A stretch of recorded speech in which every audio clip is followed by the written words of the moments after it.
Il reste encore 10 Grands Prix dans cette saison 2025 de Formule 1. J'ai déjà fait une vidéo il n'y a pas longtemps pour parler de la première partie de la saison, mais il reste encore 4 mois de course et mine de rien, il y a encore beaucoup de choses à suivre. Entre rivalité, championnat du monde pilote ou constructeur, arrivée de nouvelles écuries ou encore une nouvelle réglementation et surtout un nouveau champion du monde à la fin de cette saison, vous allez voir que les prochaines semaines et les prochains mois risquent d'être extrêmement intenses et même si cette saison vous paraît assez ennuyeuse, il y a encore énormément de choses à suivre. N'hésitez pas dans les commentaires à me dire ce que vous avez hâte de voir sur cette fin de saison 2025. Quels vont être les profils, les pilotes, les batailles que vous allez surveiller de très près. Mais pour ceux qui n'ont pas d'idée, installez-vous confortablement et ensemble, on va revoir pourquoi cette fin de saison 2025 risque d'être extrêmement intense. Juste avant de parler de Formule 1, il reste seulement quelques jours. Vous avez jusqu'au 31 août pour précommander nos t-shirts. Je vous rappelle qu'on a ouvert une boutique actuellement avec 2 t-shirts, le Hydro Racing Club et le Hydro. Vous avez quelques jours au moment où cette vidéo sort. Le lien sera dans la description. Ça vous redirigera vers notre store. Et n'hésitez pas à précommander des t-shirts. Les livraisons commenceront en septembre. Merci à tous ceux qui ont déjà commandé, que ce soit 1 ou 2 t-shirts. Ça me fait énormément plaisir. Merci à tous ceux qui soutiennent le projet. Je rappelle encore une fois, c'est des nouveaux t-shirts. On avait fait ça en 2023. C'était un projet qui me tenait beaucoup à cœur. Et là, on a vraiment amélioré la qualité. Les t-shirts ont un meilleur grammage. L'imprimerie est meilleure. La qualité du t-shirt est meilleure aussi. C'est des quantités limitées, donc foncez, ne perdez pas de temps. À partir du 31 août, vous ne pourrez pas avoir ces t-shirts. Et pour ceux qui les auront, j'ai hâte de vous croiser, que ce soit sur des grands prix, sur des événements ou quoi, en train de les porter. Ça me permettra de vous reconnaître facilement. Encore une fois, tout se passe dans la description avec le lien store.hydro.fr. Vous avez les 2 t-shirts directement sur la boutique. Merci à tous ceux qui ont déjà précommandé. Merci à ceux qui vont précommander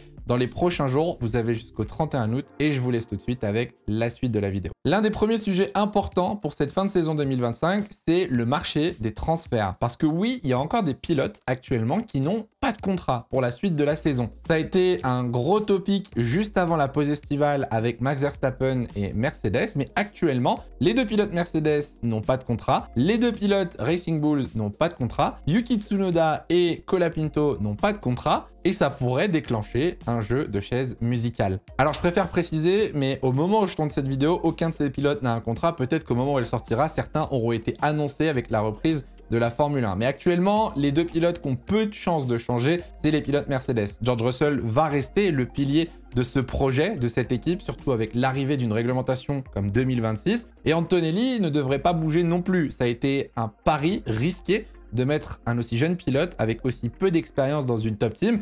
Et honnêtement, je ne comprendrais pas le move de déplacer Antonelli, que ce soit dans une autre équipe ou autre. Il n'y a aucune raison pour que ce duo de pilotes change. Et honnêtement, je ne vois pas pourquoi Mercedes déciderait de casser tout simplement cette dynamique. Je suis quand même assez curieux de voir à partir du moment où Antonelli va être confirmé, est-ce que ça va lui permettre de regagner un petit peu confiance en lui. Il a manqué cruellement de confiance sur cette première partie de saison et il a besoin de redresser la barre sur ces 10 derniers Grands Prix. Donc j'espère qu'une signature pourrait l'aider à finir cette saison rookie en beauté. Pour Franco Colapinto, chez Alpine, c'est honnêtement l'un des sujets où j'ai le moins d'informations en fait parce que Franco, je rappelle quand même, a un contrat course après course. C'est-à-dire que à tout moment, Franco Colapinto peut être dégagé entre 2 week-ends de Grand Prix et remplacé par qui? Je rappelle, il y a cette règle qui n'autorise que 4 pilotes à être titulaires dans une écurie de Formule 1 sur une saison. On a eu Gasly, on a eu Dohan et Colapinto. Donc ça veut dire que si Colapinto est remplacé, ce pilote devra soit terminer la saison,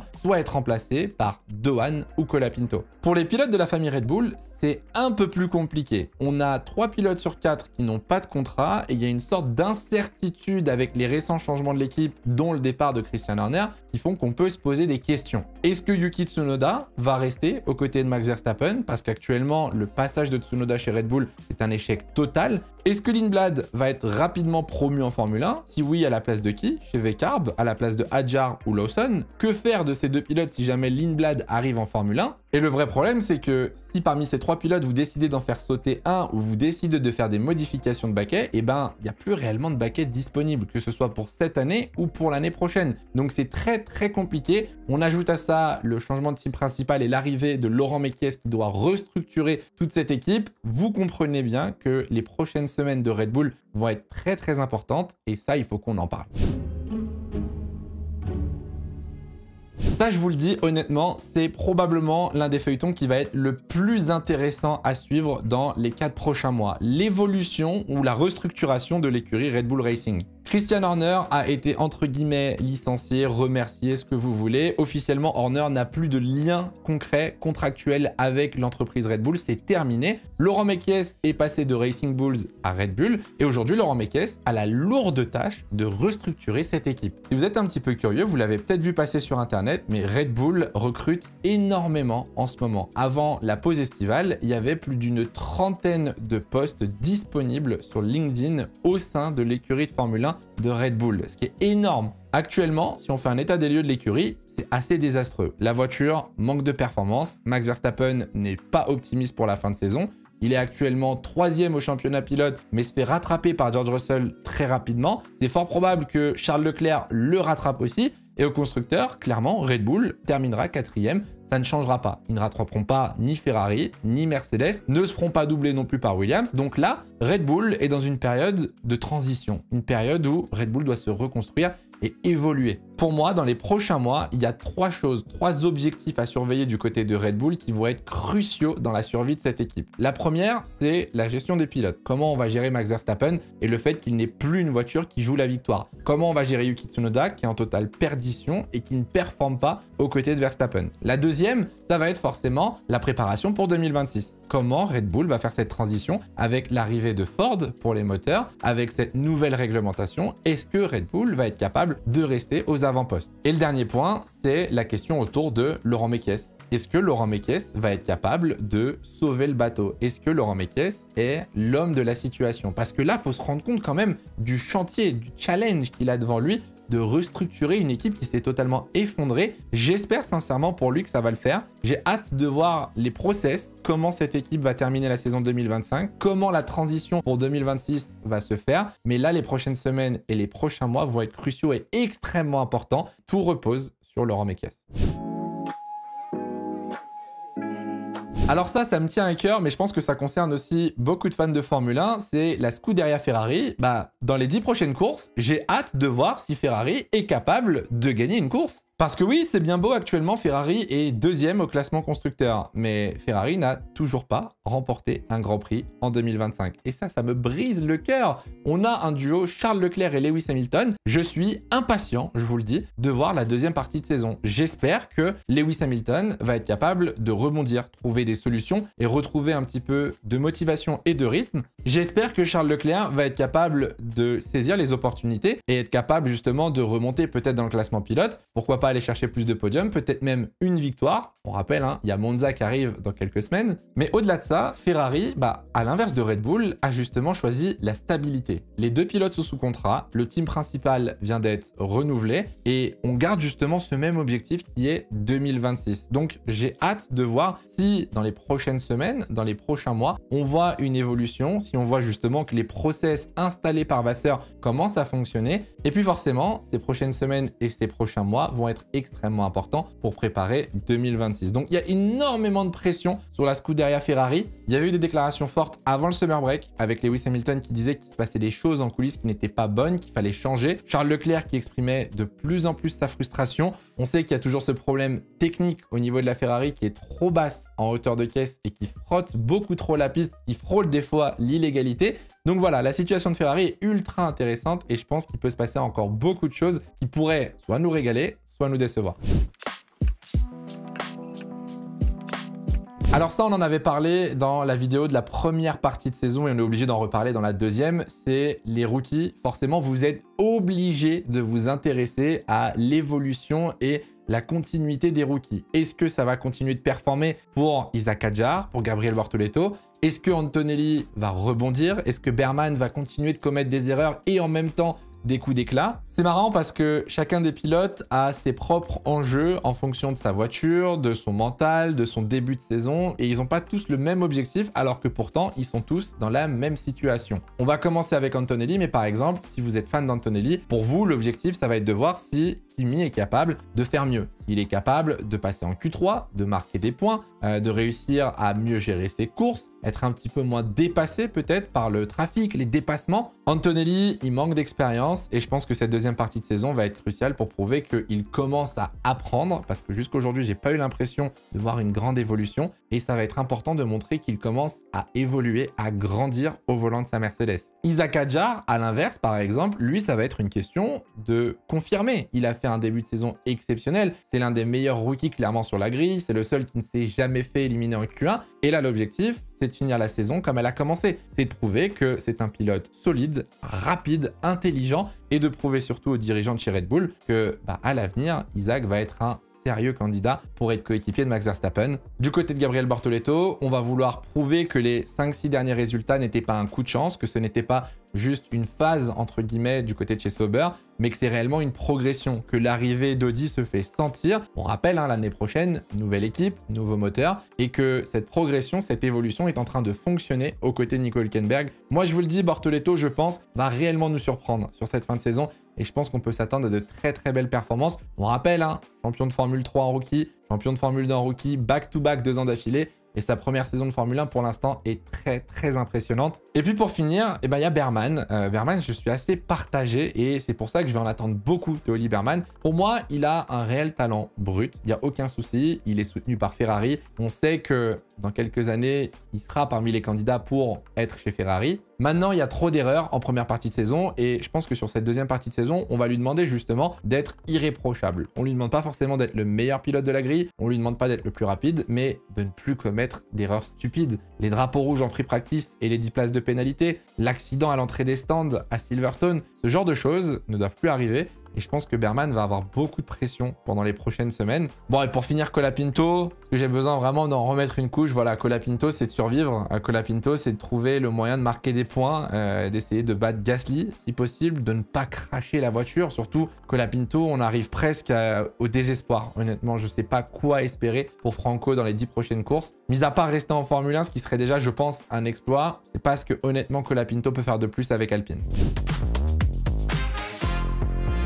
35 points. C'est ce qui sépare 5 équipes du midfield après 14 Grands Prix. Je ne sais pas si vous vous rendez compte, mais honnêtement, la bataille du midfield cette année est probablement l'une des plus serrées de l'ère hybride. Et ça, on ne peut pas s'en plaindre. Autant devant, je veux bien que McLaren domine, autant derrière, on a des surprises à quasiment tous les week-ends. Je vous rappelle, si jamais vous ne le saviez peut-être pas, en fonction du classement constructeur, plus vous terminez haut dans le classement constructeur, plus vous gagnez de l'argent à la fin de la saison. Par contre, plus vous terminez haut dans le classement constructeur, moins vous avez de temps en soufflerie l'année suivante pour développer votre voiture. Donc, il va forcément y avoir un moment où on va se poser des questions. Est-ce qu'on veut du temps de soufflerie? Est-ce qu'on veut de l'argent? Quelle philosophie chaque équipe va adapter? Et ça, va y avoir un aspect stratégique au constructeur. Actuellement, la meilleure équipe du midfield, c'est Williams. Williams est 5e et confortablement 5e. Albon fait une saison exceptionnelle et ça, faudra en parler en vidéo. Il faudrait juste que Sainz se réveille un petit peu pour avoir les deux Williams dans les points. Et alors là, honnêtement, personne ne pourra venir titiller les Williams. Aston, 6e désormais, après le résultat en Hongrie. Là aussi, on se pose beaucoup de questions. Est-ce que Aston va être capable de répéter cette performance réalisée en Hongrie? Est-ce que Aston va être capable de revenir dans les points? On rappelle, sur les 14 premières courses,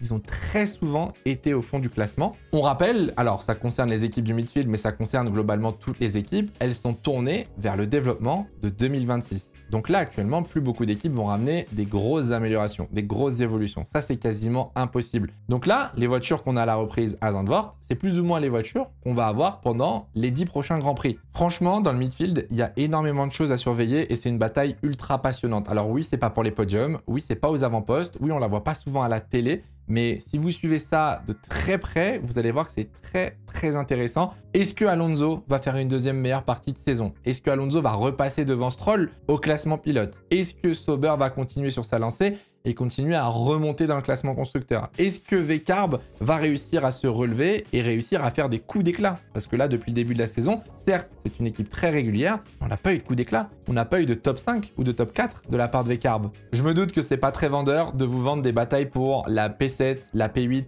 la P9 et la 6e place au constructeur, mais je vous conseille sincèrement de regarder ça et on fera le point à la fin de la saison Je pense que très peu aujourd'hui sont capables de deviner ce qui va se passer pendant les prochains mois. Pour finir cette vidéo, bien évidemment, la chose à suivre sur cette fin de saison 2025, c'est le duel entre Lando Norris et Oscar Piastri. 9 points séparent les deux coéquipiers, 6 victoires pour Piastri, 5 victoires pour Norris depuis le début de la saison. Forcément, c'est le duel que tout le monde va regarder. L'un des deux va gagner son premier titre de champion du monde. C'est un duel ultra serré. C'est un duel ultra compétitif, c'est un duel qui se rend coup pour coup, week-end après week-end. Et je sais pas vous, mais je trouve que c'est extrêmement dur aujourd'hui de savoir lequel des deux va sortir vainqueur. Piastri, très froid dans l'attitude, très peu d'émotions, un pilote chirurgical extrêmement rapide et qui ne craque pas sous la pression, leader du championnat depuis maintenant quasiment le début de la saison. Lando Norris, un pilote avec un peu plus d'émotion, un pilote très talentueux, mais qui parfois se laisse déborder, soit par les émotions, soit par les événements, mais qui a effectué un début de saison décevant. Et quand je dis ça, c'est un avantage pour Norris, parce que si la deuxième partie de saison de Lando est meilleure que la première, actuellement il n'y a que 9 points d'écart. Et je pense que Lando pourrait facilement reprendre la tête du championnat en faisant moins d'erreurs et en maîtrisant beaucoup mieux sa voiture et ses réglages. Moi, il y a un truc qui me frustre un petit peu dans ce duel, je vais pas vous mentir, c'est que ce duel, il manque de spicy, il manque de sauce piquante. Ça manque de réelle bataille sur la piste. C'est une bataille comptable, week-end après week-end, c'est l'un qui gagne, puis c'est l'autre. Mais on n'a pas eu de gros duels roue contre roue pendant des tours, de la stratégie, des coms radio. On n'a pas eu vraiment cet affrontement face à face, mis à part au Canada où ça s'est terminé avec un accrochage. Et du coup, c'est l'une des choses à surveiller sur la fin de saison 2025. Est-ce que McLaren va laisser ces deux pilotes se battre? Comment le duo va être géré du côté de chez McLaren? On rappelle, hein, McLaren n'est pas connu pour bien gérer son duo de pilotes. Comment ça va être géré? Est-ce qu'il va y avoir des accidents? Est-ce qu'il va y avoir des prises de tête? Est-ce qu'on va garder une bonne ambiance, une bonne humeur, une bonne entente entre les deux? McLaren a réalisé 8 doublés sur les 14 premières courses et si jamais McLaren réalise la fin de saison parfaite, attention, accrochez-vous bien, McLaren pourrait passer les 1000 points au classement constructeur. Et alors ça c'est exceptionnel. Je pense que McLaren va continuer de battre des records pendant les prochains mois. J'espère qu'ils vont en profiter parce qu'actuellement, ils ont la meilleure voiture